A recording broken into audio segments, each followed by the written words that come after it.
नमस्कार विद्यार्थियों।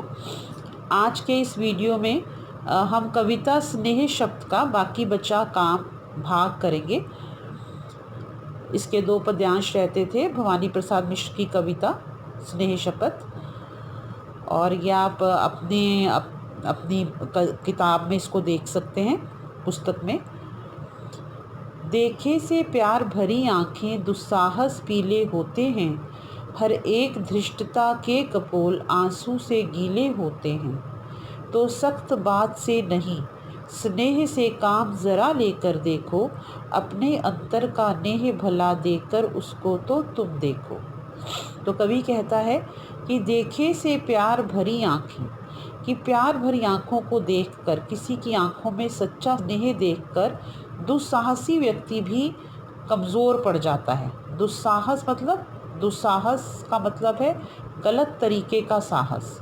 एक तो वो साहस होता है जिसका प्रयोग हम करते हैं किसी की रक्षा करने के लिए, किसी को बचाने के लिए, हक की लड़ाई के लिए, उसे हम साहस कहते हैं। और एक होता है जो हम अपने बड़ों के आगे कुछ भी बोल देते हैं, या अगर हम कोई गलत काम करते हैं, डाकू जो हैं, जैसे डाकू हैं, चोर हैं, इनका ये भी साहस दिखाते हैं, रात के अंधेरे में दूसरों के घरों में घुसकर चोरी करते हैं।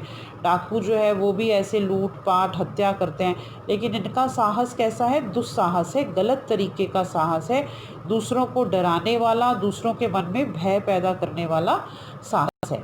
तो ऐसे जो लोग हैं, और ऐसे लोग समाज में स्वीकार नहीं किए जाते।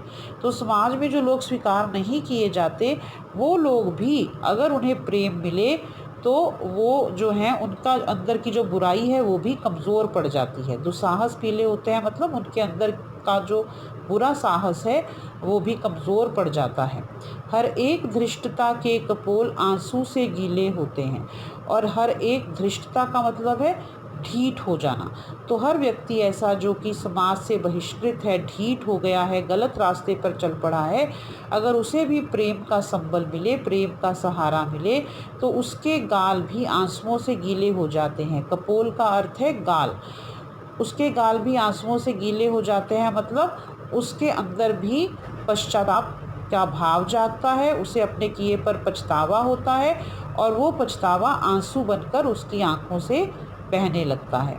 तो सख्त बात से नहीं स्नेह से काम ज़रा लेकर देखो।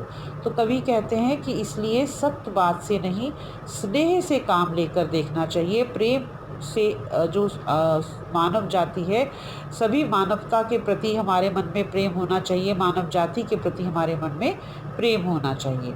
अपने अंतर का नेह भला देकर उसको तो तुम देखो। और अगर तुम अपने अंदर का नेह ऐसे व्यक्ति को देकर देखो जो कि गलत रास्ते पर चल पड़ा है, अपराधी हो गया है, गलत काम करने लगा है, तो तुम पाओगे कि उसमें भी सुधरने की क्षमता है, और उसे भी हम दोबारा से समाज के मुख्य धारा में ला सकते हैं, समाज की मुख्य धारा में ला सकते हैं। है शपथ तुम्हें करुणा कर की। और कवि जो है वो छात्रों से, विद्यार्थियों से क्या कह रहा है कि तुम ईश्वर की कसम उठाओ। करुणा कर मतलब ईश्वर। है शपथ तुम्हें करुणा करके, तुम्हें भगवान की कसम है शपथ तुम्हें उस नंगे की और उस दीनहीन व्यक्ति की जिसके तन पर कपड़े भी नहीं हैं, जो भीख स्नेह की मांग मांग मर गया कि उस भिखमंगे की। और ऐसे व्यक्ति की जो भीख में स्नेह मांग रहा था, जो भिखमंगे हैं, भीख मांगते हैं, वास्तव में वो स्नेह की याचना कर रहे होते हैं। उन्हें अपने गुजारे के लिए रोटी तो चाहिए, पर उससे भी बढ़कर उनको क्या चाहिए? उन्हें स्नेह चाहिए, उन्हें प्यार चाहिए। मर गया कि उस भिखमंगे की, मतलब जो भीख स्नेह की मांग मांग के मर गया, तुम्हें उस भिखमंगे की शपथ है, उस भीख मांगने वाले की शपथ है। बस सख्त बात से नहीं स्नेह से काम ज़रा लेकर देखो, कि सख्त बात से नहीं तुम प्यार से काम लेकर देखो। ऐसे लोगों को दुत्कारो मत, इन्हें अपने आप से अलग मत करो, इन्हें दुत्कारो मत, अपने अंतर का नेह उसको तो देखकर तुम देखो। और ऐसे लोगों को अपने अंदर का प्यार देकर देखो। ये लोग भी जो है वो समाज की मुख्य धारा में आ जाएंगे। ये लोग भी एक आम व्यक्ति सा जीवन जीने लगेंगे। तो ये कविता यहाँ पे पूरी होती है। और इस कविता के जो शब्दार्थ हैं जो आपने अपनी उत्तर पुस्तिका में करने हैं उनके बारे में मैंने बताया था आपको। और ये जो शब्दार्थ हैं ये आपको आपकी कार्यपत्रिका जो आएगी उसमें भी मिल जाएंगे। वाक्य आप स्वयं बनाएंगे और जो 3 मुहावरे दिए हैं आपकी पुस्तक में और वो भी कार्यपत्रिका में होंगे, वो आपने याद करने हैं, उनके अर्थ याद करने हैं। अर्थ आपकी जो पुस्तक है उसमें दिए हुए हैं। और जो आपने प्रश्न उत्तर आपने अपनी उत्तर पुस्तिका में करने हैं वो भी आपको कार्यपत्रिका में मिल जाएंगे। और जो प्रश्न उत्तर हमने अपनी कक्षा में जिस पर चर्चा की थी 3 प्रश्न पर, और उसके आगे के जो प्रश्न उत्तर हैं उन पे अब हम चर्चा करेंगे।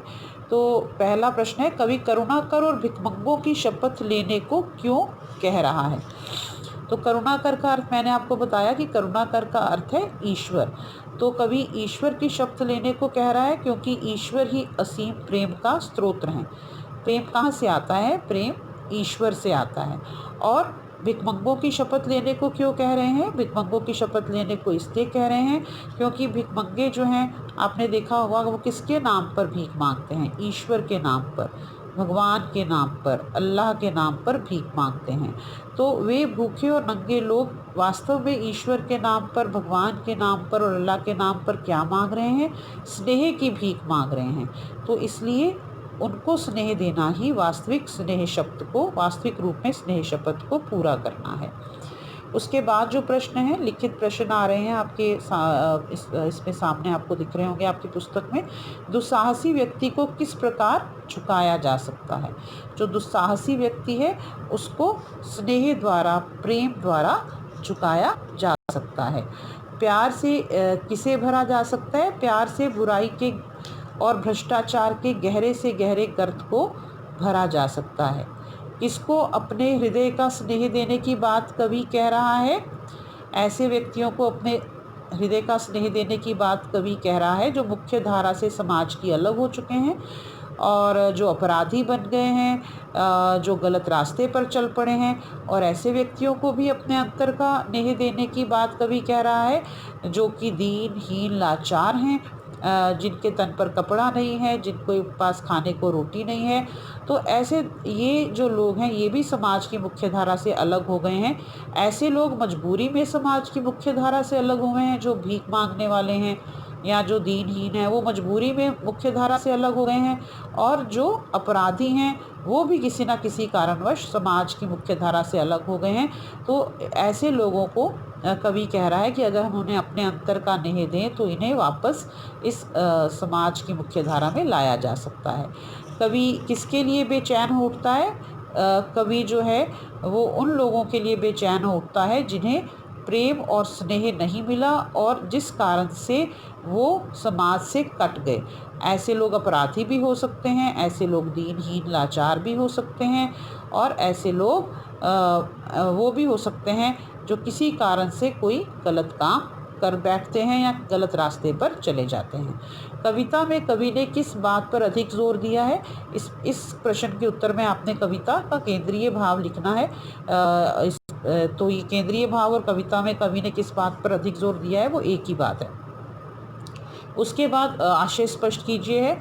तो पहली 2 पंक्तियां हैं, कितने भी गहरे रहें गर्त हर जगह प्यार जा सकता है।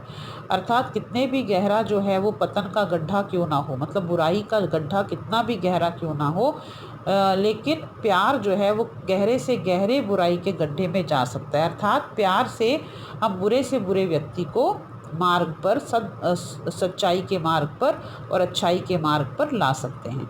उसके बाद अगला है, हर एक धृष्टता के कपोल आंसू से गीले होते हैं। तो इसकी भी हमने अभी पीछे इसका अर्थ किया है। तो हर एक धृष्टता के कपोल मतलब हर एक ढीठ व्यक्ति जो है, जो बुराई के रास्ते पर चल गया और मानने को तैयार नहीं है अपनी बुराई को, लेकिन अगर उसे स्नेह दिया जाए, अगर उसे स्नेह का संबल दिया जाए, सहारा दिया जाए, तो उसके कपोल, उसके गाल भी आंसुओं से गीले हो जाते हैं। अर्थात उसे भी अपने किए पर पछतावा होता है और वो भी वापस सही राह पकड़ सकता है, पकड़ लेता है। तो ये जो प्रश्न उत्तर हैं, इनमें से आपने जो अपनी उत्तर पुस्तिका में करने हैं वो कार्यपत्रिका में आ जाएंगे। और बाकी अगर आपको और कोई भी संशय है, संदेह है, दुविधा है, तो हम सोमवार की कक्षा में उस पर चर्चा करेंगे। धन्यवाद।